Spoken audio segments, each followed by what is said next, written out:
Hello and welcome everybody, and thank you for joining us today for our webinar. We will start in a couple of minutes, so just waiting for another couple of people to join.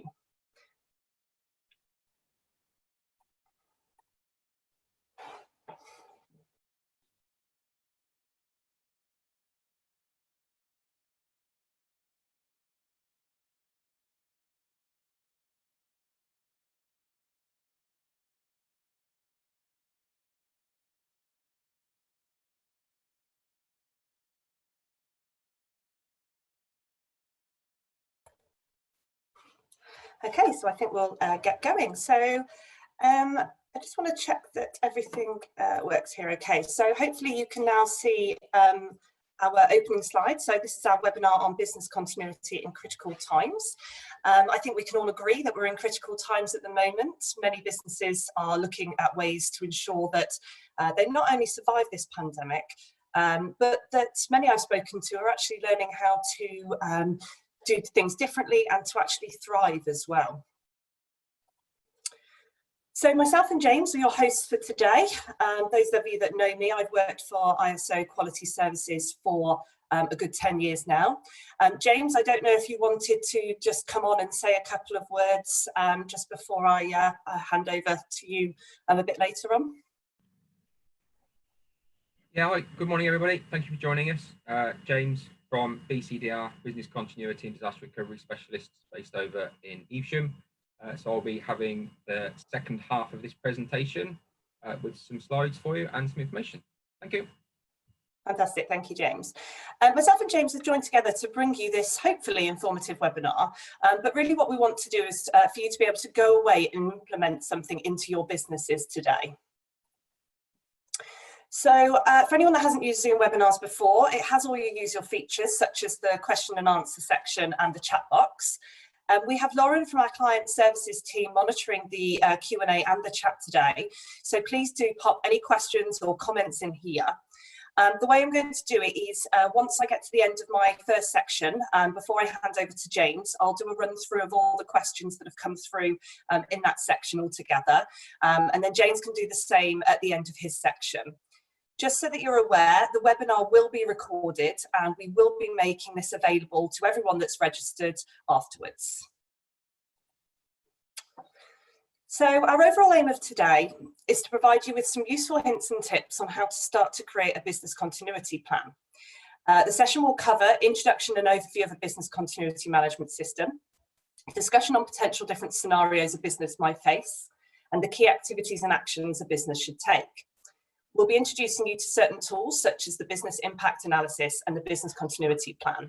And we'll do a bit of talking around the importance of testing the plan as well. James will be providing you with some advice on how to best approach business continuity. And he'll talk you through what you need when, not if, when it all goes wrong. And we'll also be looking at some questions you need to answer in order to find the right business continuity solution. Okay, so I'm just going to stop my video now, just so it's not distracting me while I take you through the main part of my presentation. So first things first, who are we?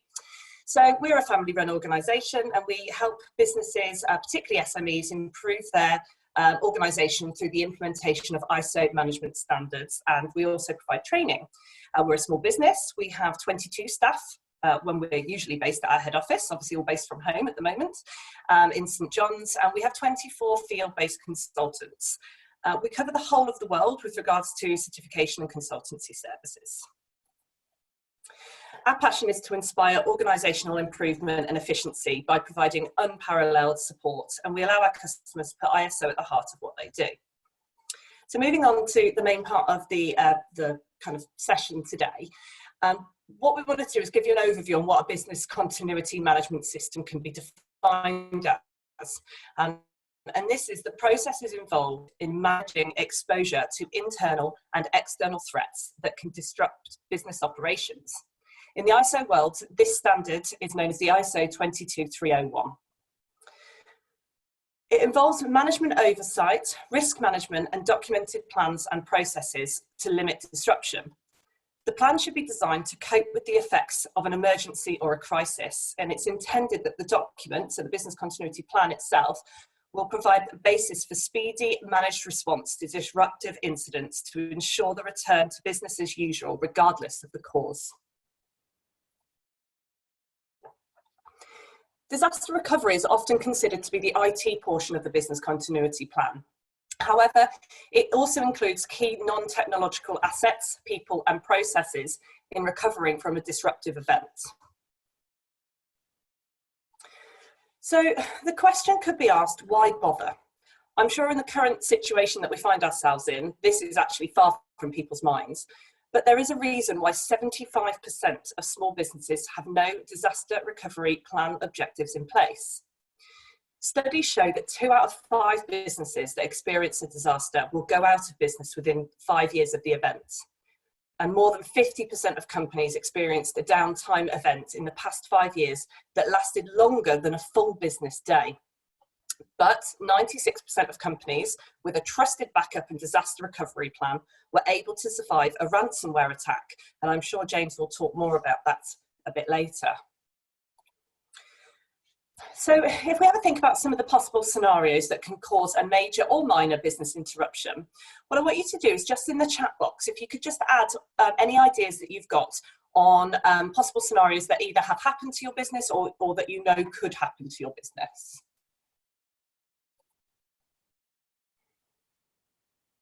I'll just give you a minute or so to add some ideas into here.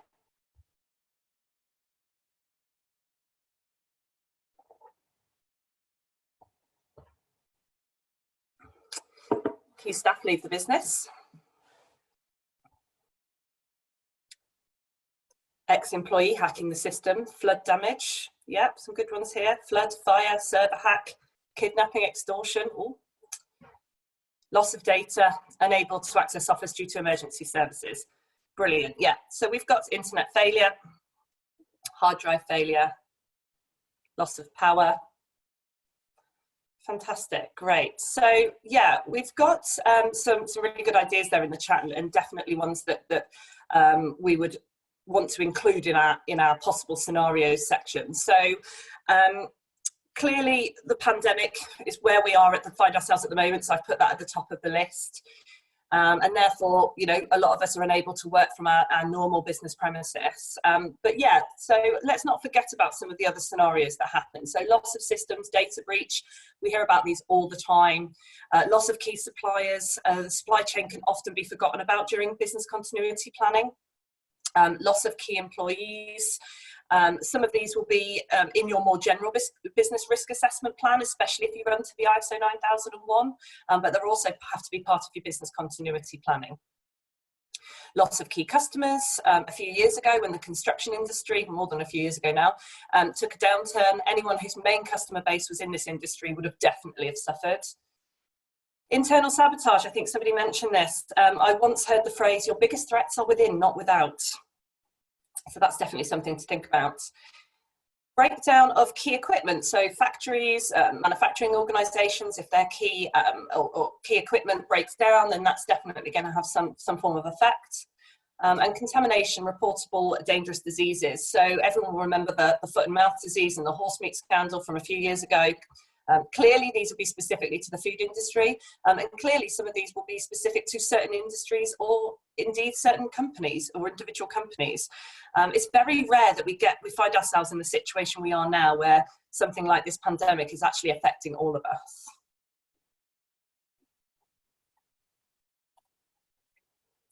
So what are the key activities that we're going to go through today? So the key activities are conducting a business impact analysis, which I'm going to take you through, conducting a risk assessment, creating the business continuity plan, and then importantly, exercising it and testing it. So the business impact analysis. This is a systematic evaluation process for determining continuity and recovery priorities, and importantly, setting those objectives and targets. The process should include assessing the impact of disruption to the activities that support the organisation's products or services. So as you can see, I've highlighted the objectives and targets. This is important. The impact analysis's key function is to provide the business clear guidance on its ideal outcomes if a disruptive event was to occur, and measure the impact of each business function if it was unable to perform. So this is all part of your planning. So I've given you an example here of business impact analysis. And I've taken a function that most businesses have, marketing. And what I've done is I've kind of filled this out as to, you know, if we were to look at it. So you take your business activity, which is marketing, you detail out the impact of not performing these activities, such as reducing communication with clients or prospect clients. Short term, this might not be an issue. Long term, this is detrimental. So you're talking here about identifying the impact of that on an organization. And I've added in there the marketing competitors could potentially gain an advantage. In column C, you look at timescales and what your recovery time objective is. So for this, we've identified that we'd want to reintroduce marketing activities within 4 to 8 weeks. You also record on here your dependencies and supporting resources, not forgetting your supply chain. I mentioned a little bit earlier about your supply chain, and they also need to have robust business continuity plans in place, ideally, because your organisation is only as good as those on whom it depends. And then you give it an impact ranking, so 1 to 5, so you can have a scoring system, 1 to 10, 1 to 5, you know, whatever works for your organisation, on the relevance or importance of the impact. And then you rank it on consequence as well. And then obviously, if anyone's familiar with the normal risk assessment model, you times column E by column F, and that gives you your overall impact. Other functions that you want to include would be, for finance, could be invoicing. For operations, could be non-compliance. For IT, could be network management. And for HR, could be staff resource management. You can group by department and identify all the activities that department undertakes and analyse the potential business impact for each. So moving on to the business continuity risk assessment. So once you've identified the potential impacts of a disruption to each of those functions, you then move on to your risk assessment. And this is a document that monitors the ongoing basis, the potential likelihood and consequence of the risk identified in the business impact analysis. So each document kind of links to each other. This document is used to evaluate the potential effect of an interruption to critical business operation as a result of a disaster, accident or emergency. Now, most people are familiar with a risk assessment model. So I'm going to show you kind of just a basic one in a moment as an example. But just to cover off one question that we sometimes get asked, particularly from our customers who already have ISO 27001 information security management, sometimes they ask if their information security risk assessment can be used to meet their business continuity risk assessment requirements. And what we would say to that is that actually this should be used in conjunction with, but there is a difference. The information security risk assessment is aimed at preserving confidentiality, availability and integrity of informational assets. And the business continuity area should cover off the critical activities and processes. So whilst, yes, you can use them together, what we would say is that don't have one for all. So here's an example of a basic risk assessment. There's lots of different risk assessment templates out there. There's lots of different likelihood of risk occurring measures. There's lots of different severity measures. And what I would say is that you may well have your own version in your organisation, and our advice is to use what's familiar to you in your organisation. We do have a template that we're going to be sending out afterwards to anyone that's registered. And this is just really a simple way of doing it. So if I talk you through a couple of the risks that we've identified here. So the first one, loss of key marketing personnel. You identify the risk, so you then assign it an owner. In this case, I've put that to the sales and marketing director. And then using the scoring system below here, the likelihood in column C, we've got the different scoring here. So extremely unlikely to occur, could happen possibly once within a 5-year period, could possibly happen once within a 2-year period, likely to happen at least annually, and could occur several times a year. So with regards to loss of key marketing personnel, Firstly, in your impact analysis, you would have identified potentially who those, what those job roles were and what their functions were, what the activities that they undertook, as to who determined to be the key marketing personnel. And I've given this one a rating of 3 here for likelihood, because people do move on jobs quite regularly these days. So I've popped that one as a 3. Severity. And again, you can edit this with regards to your own business's needs. But here I've also rated this that there would be minor business impact if our key personnel in marketing, and there would be some local media coverage, and that could cost us in this region of, you know, potentially re-advertising the role and getting somebody trained up. So before we've put any controls in place, I've given this one a rating of 9. Once we've done that, we can have a look at what controls are already established or need to be established. So for this, we've identified that we could extend the notice period of the key personnel. So rather than a month's notice, we could put them on 3 months' notice. And what that does is that doesn't really change the likelihood, but what it does do is it changes the severity of that. So it could be minimal impact, because you actually have time to advertise for somebody to come into the role. And that's taking the overall rating down to 6. So if I just take you through another one, so if we look at a website being hacked, which I think somebody might have mentioned earlier in the chat, again, this one is the responsibility of the sales and marketing director. And the likelihood of that, well, we know that websites are hacked regularly, whether you ever has an effect on you or not. So I've given this one a rating of 4, because, I mean, it could have been a 5, to be honest with you, but it is likely that your website will be attempted to be hacked at least annually. For anyone that didn't know that, you know, hopefully that's because you've got all the security measures in place already, but it's definitely more common these days. And the severity wise, well, I mean, it depends on what your website does for you. If it was an e-commerce site, it would probably be serious, so it would probably be a 5. If it's just an informational site and shop front for you, then potentially you could be, you know, have 1 or 2 days downtime. So I've given this one a rating of 4. Times it together, that's 16. And then our control is to ensure all security measures are in place and up to date. So these are your security certificates, making sure that you're, you know, regularly checking for any kind of hack attempts, and that you're putting those measures in place. Now, for us, that reduces the likelihood down quite significantly, but it doesn't really reduce the severity. So ultimately, we've taken that one down from 16 to 8. Clearly, I've made this a very simple example. There'll be more things that we would do in each of these areas, but it's just to kind of show you how we would run this risk assessment.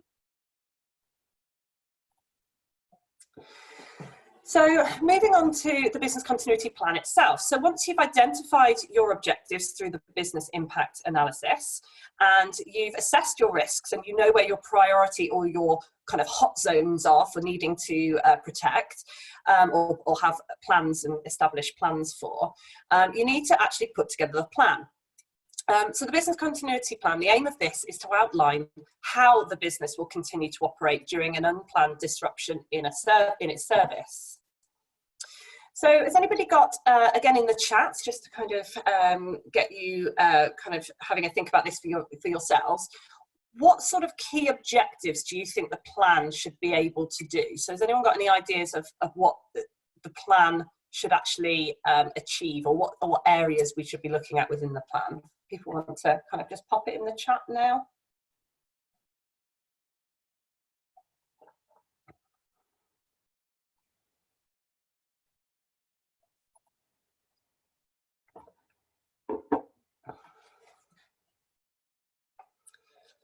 Anyone? Maintain customer service, there we go. Customer requirements.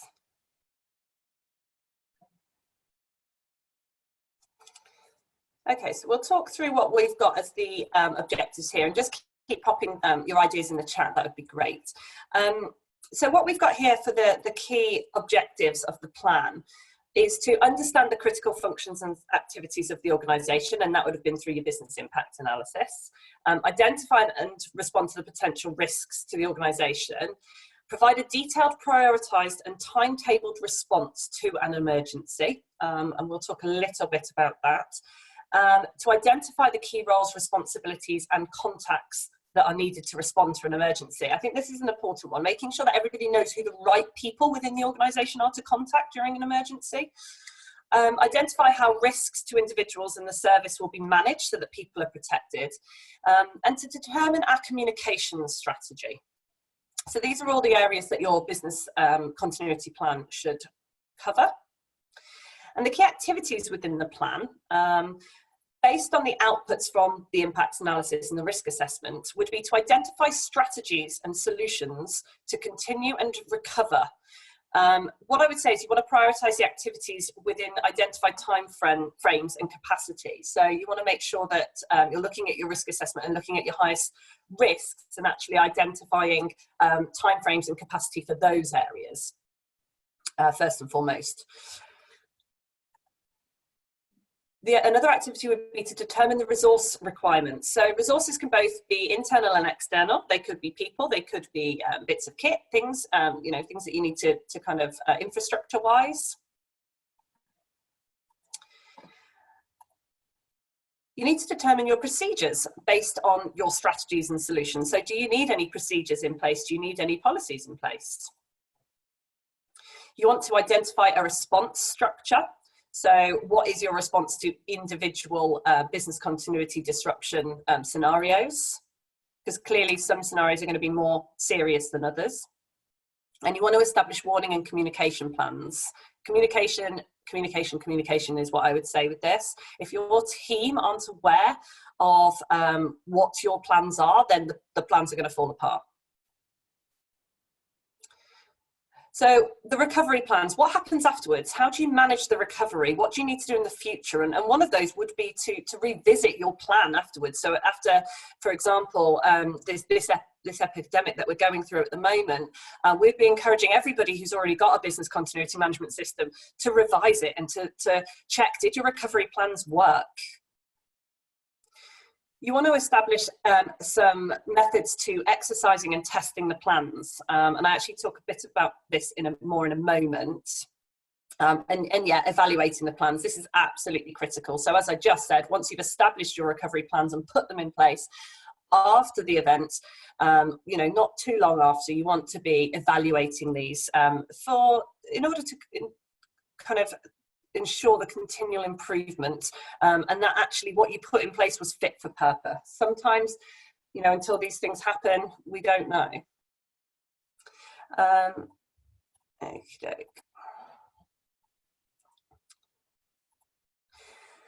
So having the plan is only kind of one step. You must be confident that it actually works. We can't overemphasize the importance of this. And that's where the plan, do, check, act model really does come in, which is common across a lot of the ISO standards. This can be kind of tested or on a regular basis. It can be tested on a phased basis, so you don't have to test every scenario all in one go. And one of the easiest ways to do it initially is desktop testing. Basically get around the table with your senior management team and work through the different scenarios and talk through, you know, get whiteboards, flip charts, whatever works for you, post-it notes, and just talk through the possible scenarios and all the things that might happen and what you might want to do about it. Once you've tested those plans, what you want to be doing is looking at the results and looking for improvements. So coming back to it at another time, you might have sat there and kind of worked through each scenario around the table, and then go away, and you know, these things kind of sometimes come to you after the event. What I would suggest for more advanced stages of testing the plan is to create scenarios for the team to respond to, so that you can actually stage a simulation of a crisis or a scenario. So pick one of the identified scenarios. So for example, maybe your server going down, and stage it. You know, everyone comes into the office one day and your server's gone down. Right, what does everybody do? Does everybody remember what they were supposed to be doing, and where their role was in the plan? Remember, certain activities can to a certain extent test themselves. So people working from home, that can test things around unavailability of getting into offices. But it's important to remember that in order for the plans to work, in the testing phase, you must have delivered some form of training or communication to your team. You can't expect, without full and proper training and full and proper communication, that they would know what to do. And yeah, as we just mentioned previously, and I'm going to say it again, evaluate and improve. So once you've done the checking part, act on it, act on any lessons learned. It's really, really important that you evaluate how these things have worked for you. So we are the standards people after all, and I have to point out, as I mentioned right at the beginning, there is a certification available to this, and it does work best alongside an existing ISO 9001 quality management system and ISO 27001 information security management system. And the standard is as I mentioned before, the ISO 22301. It covers all the requirements for a robust business continuity management system, and certification can be achieved by any size of business. Sometimes organizations think these things are only for the larger businesses. Absolutely not. Our main industry is SME, particularly 50 staff and under, although we deal with everything over, and even some micro businesses as well. So just as a summary for my section, before I come on to any questions or before I check the chat, in case there's anything in there that we need to look at. That's, for some reason that's, oh no, that's up there. All businesses need some form of business continuity plan. So as we said, 75% of small businesses don't have any objectives or disaster recovery targets in place at the moment. But what we would say is all businesses, especially with what's going on at the moment, need some form of continuity plan. Start by doing your business impacts analysis and assessing each business function. Complete the risk assessment to identify where your key priorities lie within your business. Every business will be different. Create the plan and test the plan. There's no point in creating the plan if you're not going to test that it works. And probably another one I'd add on there is once you've got your lessons learned, improve the plan. So I'm just going to finish off with some top tips before I check the Q&A box in case there's any questions in there. Be concise with your plan. It must be thorough, but if it's too wordy or too complex or too hard to understand, your staff simply won't follow it. Ensure all your staff are aware of the plan and understand their specific roles and responsibilities within it. Ensure all staff know where the plan is and have access to it. So if they don't have access to their offices, but it's on your server and that's on a cloud-based system, they need to know exactly where that can be found. Identify any training needs that are required to make the plan run smoothly if it was to be put into action. Review periodically, even if there has not been an incident. So don't just use incidents as a reason to review. I'm sure that everybody's reviewing their continuity plans at the moment because of the situation we find ourselves in. But schedule a regular review of these, whether it's every 6 months or every 12 months, whatever suits your individual organisation. And even when you've trained staff, remember to conduct refresher sessions because these things don't happen all of the time. So staff need to be constantly reminded of what the continuity plans are. So I'm just going to have a quick look in the Q&A. It doesn't look like we've got any outstanding questions. So hopefully that means I've covered everything that you wanted to. Oh, Andrea's asked a question around, do you recommend playbooks? Yeah, as Lauren says, we don't specifically recommend, but yeah, I mean, whatever works. Playbooks, I know, have their place, and lots of companies definitely do recommend those. So yeah, I mean, we wouldn't not recommend them, I suppose, is the answer to that question. Has anyone got any other questions for me before I hand over to James?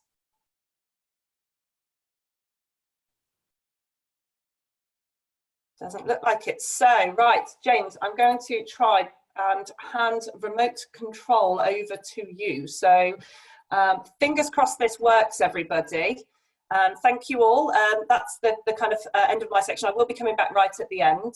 But in the meantime, I'm just going to pop myself on mute, stop my video, and then, James, I will hand you control.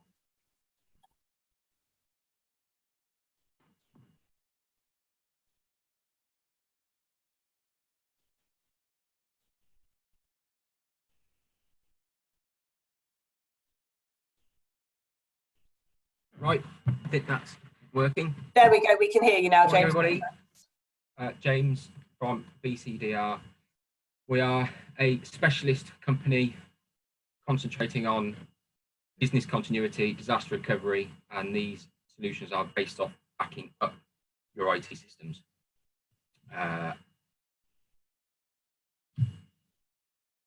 No. See, as soon as you give it to the IT guy, everything goes to pot, doesn't it? Typical. Try again. There we go. No. Oh. Try again. 1. There we go. Right. Yes, I started off my life as a IT systems engineer, working for various IT companies, worked my way up to senior network support desk engineer. While I was working in that role, I got a bit of a penchant for the backups. This is going back 8 to 10 years ago. At that time, they weren't very good. We were running daily backups. They would regularly fail. Nothing was ever tested.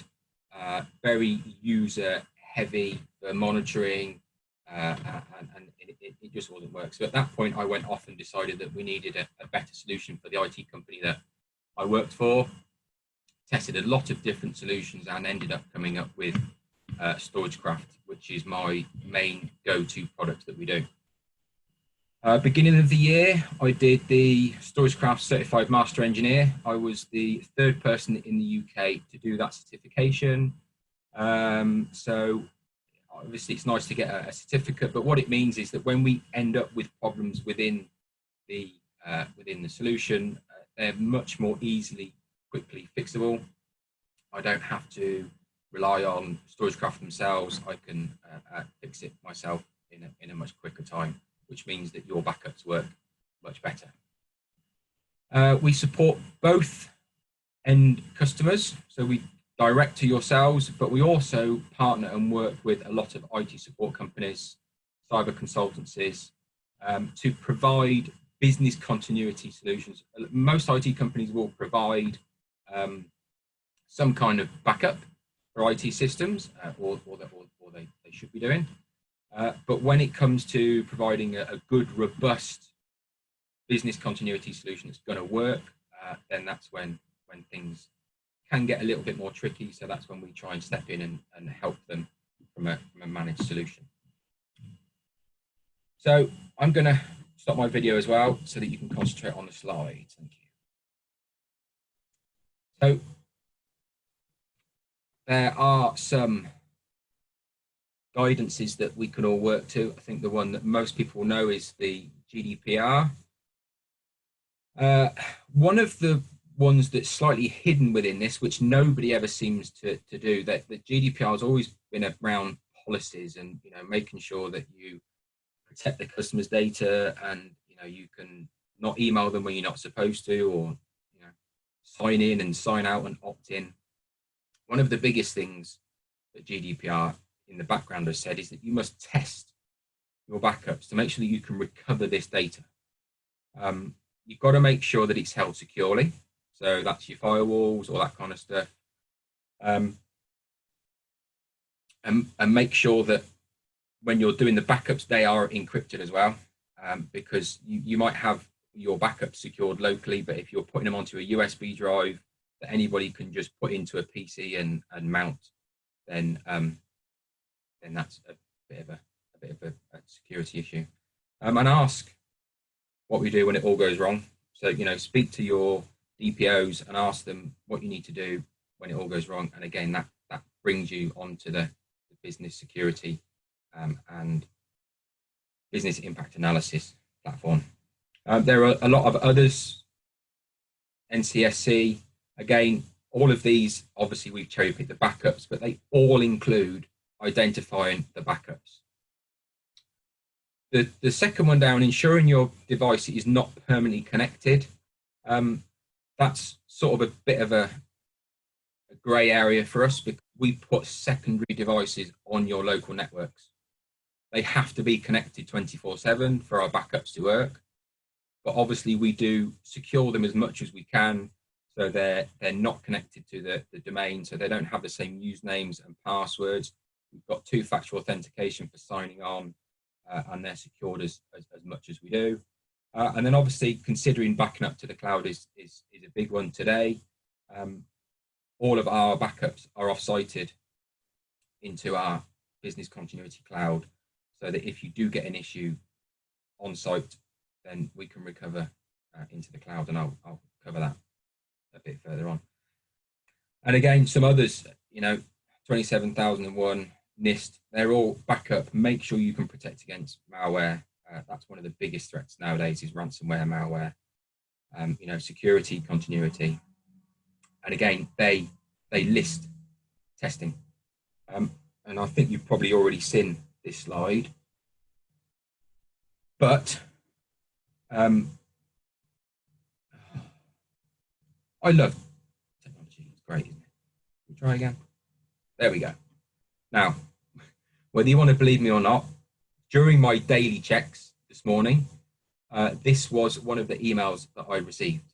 This is one of my customer servers. This is one of their Active Directory servers. So this controls all the permissions across the network.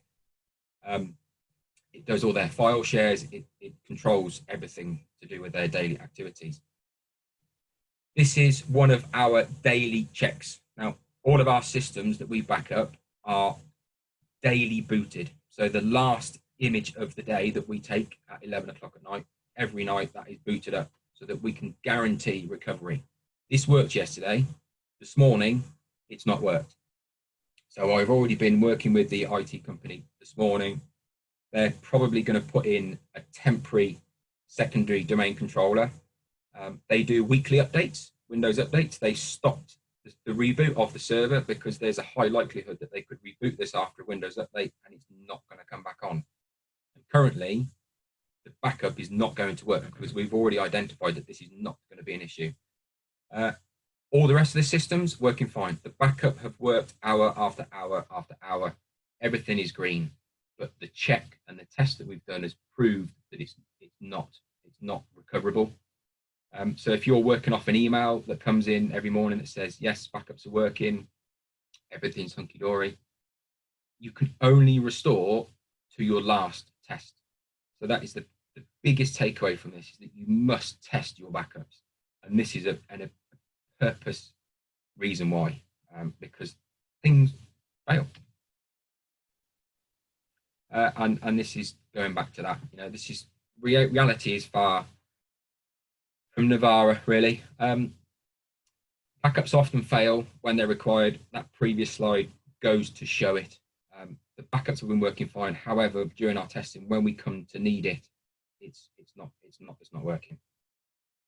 Backups and DR plans aren't documented or tested regularly. I think Jennifer would probably say there's a lot of her customers that have business continuity plans inside. Probably a lot of them don't have the level of business continuity when it comes to their IT systems that potentially they should have. Again, this is why we work with MSPs and internal IT companies, is they don't have the dedicated business continuity engineers. They will have senior engineers. 90% of the time, those senior engineers will be on other projects. So when they are required, they might not be there ready at the specific time that they need to be, with the up-to-date knowledge that they need. Taking exams, making sure you're fully certified right up to the latest update that the backup providers have produced is a must. A lot of IT companies rely on emails that say, yes, the backup worked last night. So they might get a ticket put in their system. But unfortunately, this is from my experience, a lot of the backup checks and fixes get lost within the ticketing system because the phone isn't ringing with the backup solution saying, I haven't worked in a week, please fix me. The customers are on the phone saying, can't send an email, I can't print, this doesn't work, that doesn't work. So they often get put back and missed. So that's why it can be a good idea to have a third party outside of either your or the IT company that you work with, to have a specialist that just monitor on picking up these kind of issues. One of them that some customers often think that their backup services can be business continuity. They are services. If you're backing up every night, then it's certainly not going to be business continuity, because you're going to lose potentially at least 24 hours of data. And again, the recovery time is vastly underestimated by the customers. You know, that they have a conversation with their IT company. IT companies say, yeah, it's fine. You know, we can restore files and folders within, you know, a few minutes. But when it comes to full system failures, then they vastly underestimate the time to get back up and running. And ransomware can affect the backups as well. You know, they are not just now targeting the servers or people. They are actively looking for where the backups are going, and if they can, they're going to start deleting the backups, which is why the cloud is a good option, because it gives what's called an air gap. So these are a couple of things that you can look at to really make sure that your backup is doing what it should be doing. You know, asking a few questions. Two main types of backup. You've got image, or I've made up guessy pick or cherry picking, whichever one you want to do, where you select the files and folders that you want to protect. So you say, right, you know, we work off this share, so we want to just protect that. Somebody else comes on, creates a separate share, or puts the data somewhere else within a system. Your guessy pick or cherry pick is not going to pick that up. Excuse me. At least if you have an image-based backup, we are snapshotting the whole system. So it doesn't matter where the data is held. We are going to snapshot 100% of that data. So all of your databases, your Active Directory, which is what controls your logon, you know, and all where your files are stored. Somebody, you know, sticks an Excel document randomly, or you're using Sage, you know, to store your accounts data on the server. Sage is notorious for going wrong. I guess I would be surprised if nobody's ever had to do a Sage restore. That, you know, you restore it and you restore it into a different location because you don't want to overwrite the data. Is that Sage restore getting backed up? How often is your data getting protected? You know, if you're doing daily backups, is that enough?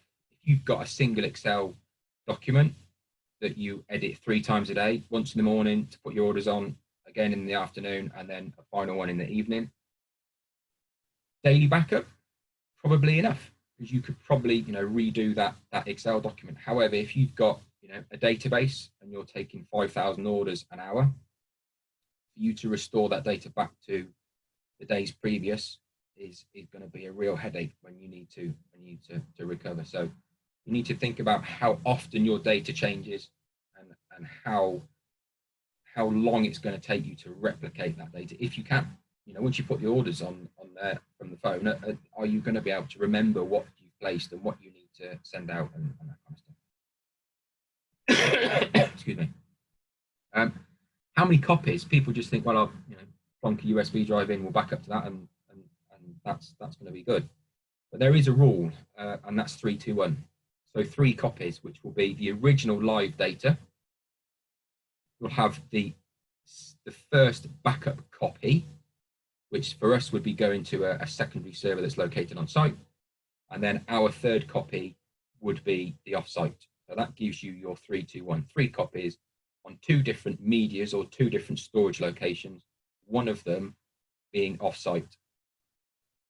So if you are currently backing up to local USB drives, that doesn't give you your 3-2-1, because you've got the original live data. If you take that USB offsite, that is your 2 different copies and your offsite. So you don't have the 3-2-1 rule completely covered. And how quickly can we recover? You know, you need to make sure that you're up and running. You know, I look after a skip company, for example. I'll talk to them a bit later. But they're B2C, so they're having customers, especially now, absolutely flat out during these times. They cannot afford to not book in skips.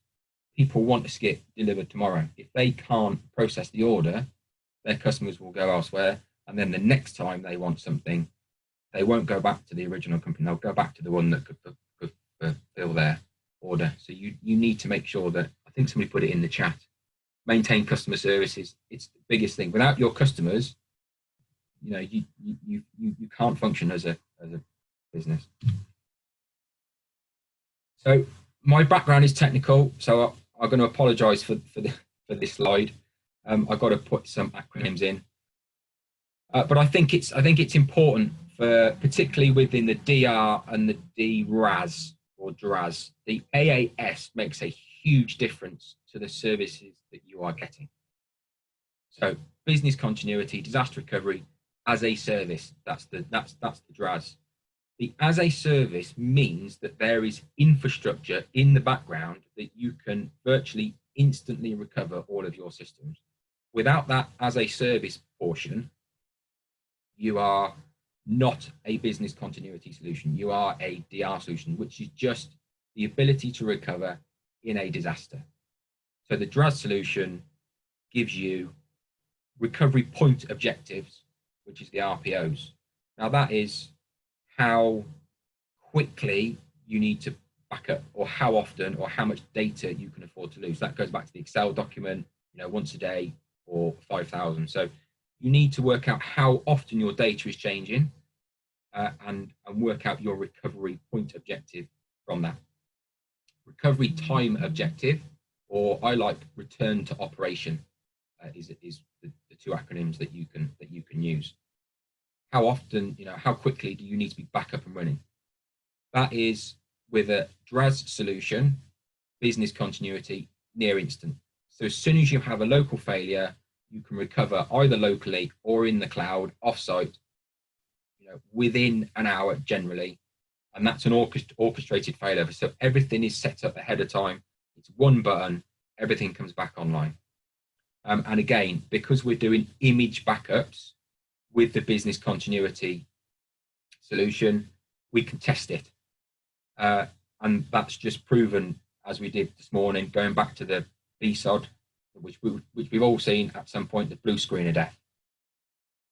So these are the two options. You've got, you know, your business continuity against your traditional backup and DR, and your RPOs of the traditional are normally daily, so you'll have one backup.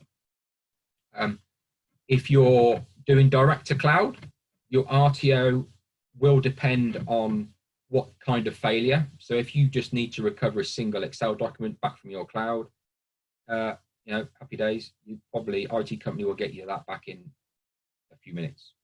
But if you end up having a full site disaster where all of your servers have, you know, disappeared for whatever reason, you've had a massive ransomware attack, and you need to recover all of your data, your internet speed is going to have a massive effect. So that needs to be brought in. You know, how quickly can you bring it back? And again, DR is not a business continuity. DR is disaster recovery.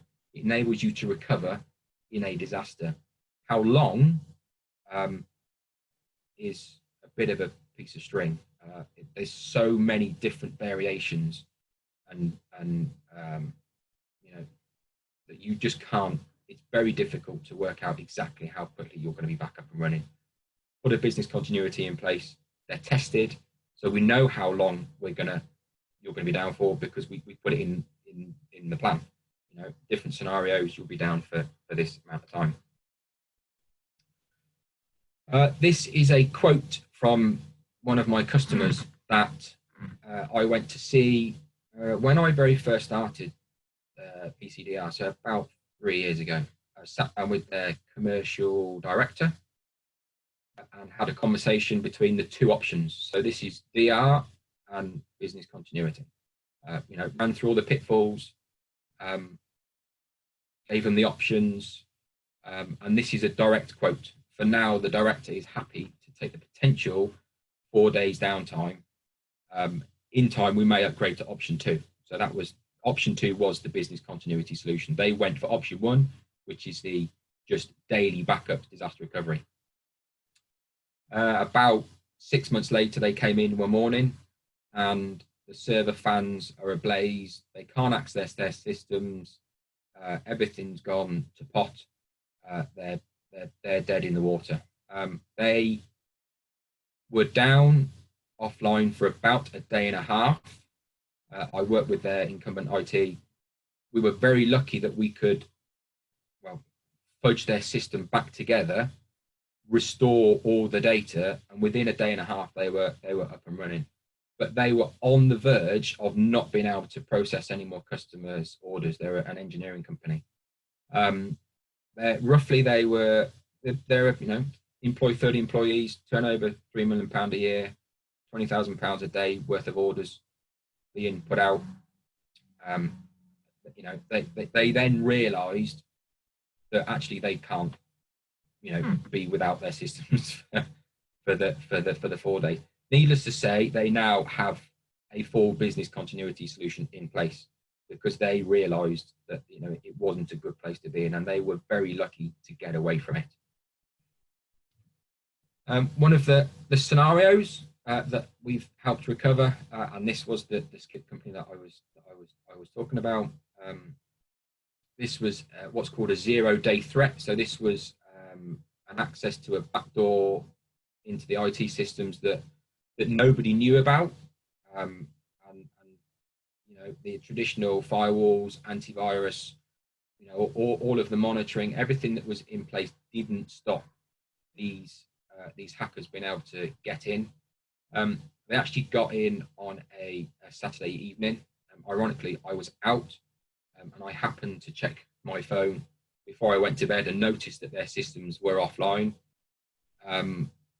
So I got on and checked, and at that point I knew I was out of the systems. I couldn't log on to any of the systems. I could log on to the backup device, but I couldn't log on to their live system. So I knew there was a major problem. I didn't get much sleep that night, and I was on site 10 o'clock Sunday morning to facilitate recovery.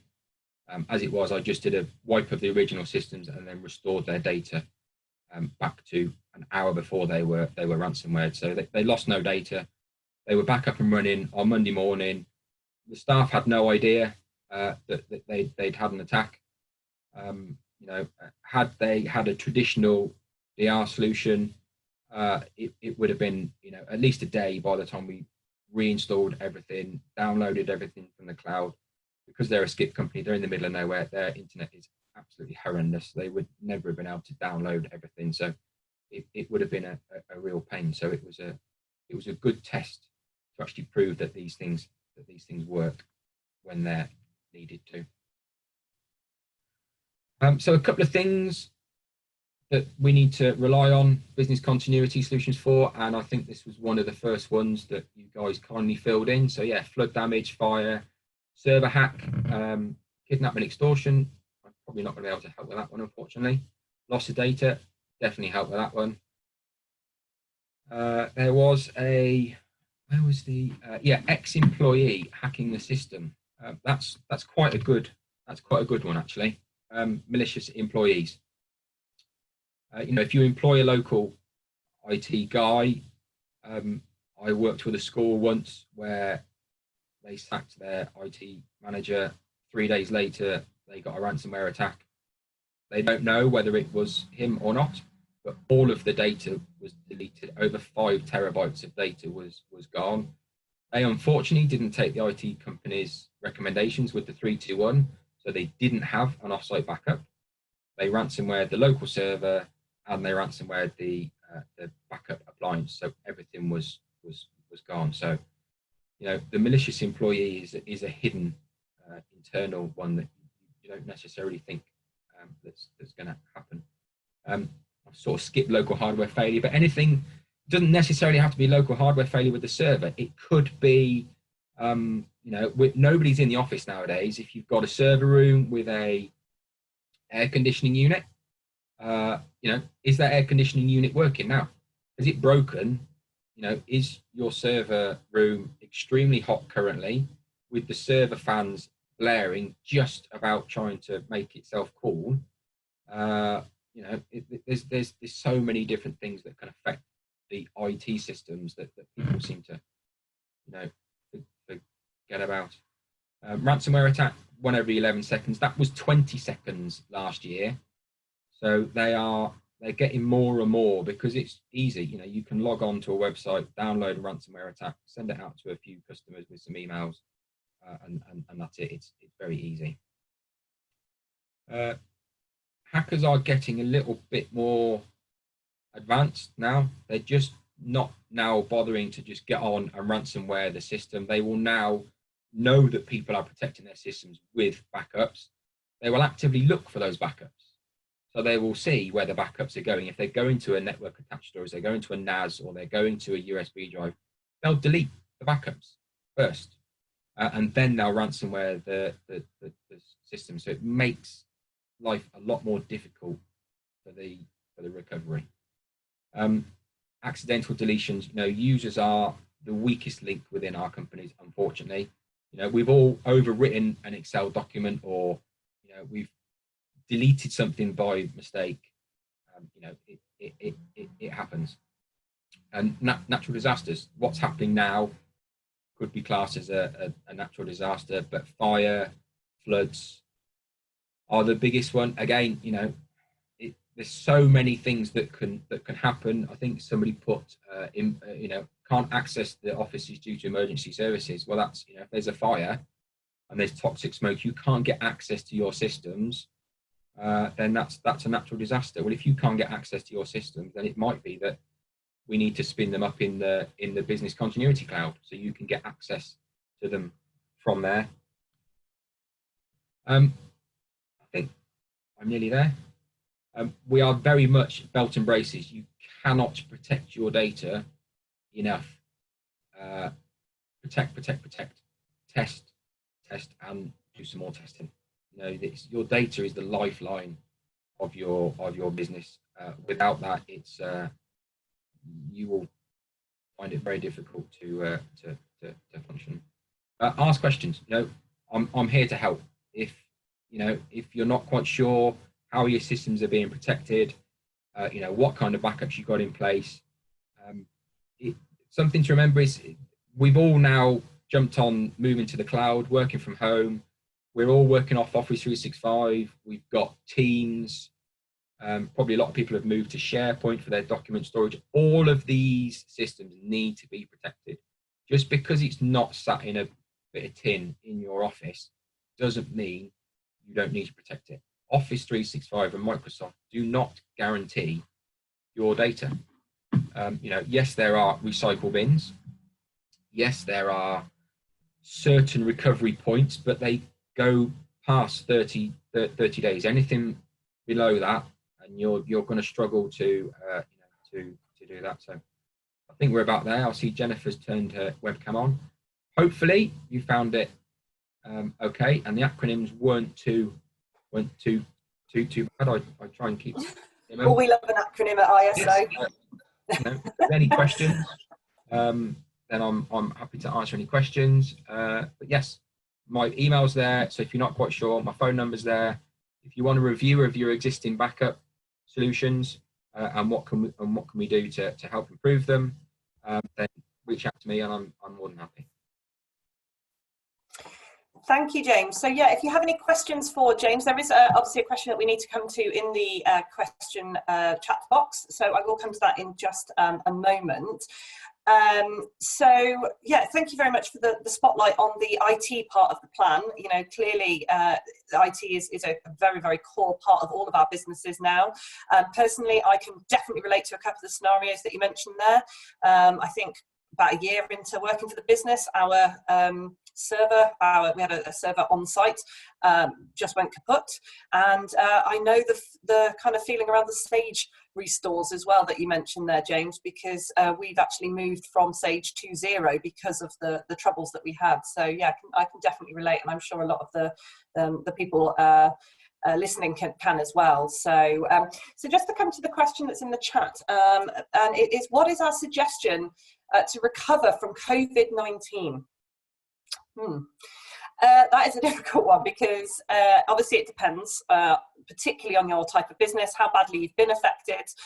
What I would say is my own personal advice would be to take advantage of all the government support that is out there. Take advantage from the support that there is from local organisations such as Circle to Success, which I know Andrew is on the webinar today, the Hereford and Worcester Chamber of Commerce. They're putting out a lot of good information. So what I would say is you need to kind of get together with your senior management team. You need to assess the risk. You need to go through that process. You know, what's happened to our organisation. We're obviously in the middle of a crisis at the moment. So, you know, let's kind of reflect back and figure out what's actually happened. You know, personally, we're looking at new ways of delivering our service. We're looking at new services we can provide, such as remote training. We do online training. We're now doing remote physically delivered training. So it's hard for me to give you a specific answer, but what I would say is that you need to kind of take it step by step, take advantage of the government support, the business interruption loans, the bounce back loans that have just been identified. You know, that's going to hopefully help you on a financial basis. Unfortunately, not knowing exactly what your business does, it'd be hard for me to go into any more detail. But yeah, just review all of your systems, really, review all of your services. Would be my advice. If anybody else has got any other advice, please pop that in the chat. I'm sure we would be keen to hear that. So just to finish up, because we are nearly, we are completed, we will be sending a free free business continuity plan template and risk assessment document to everyone that registered for the chat.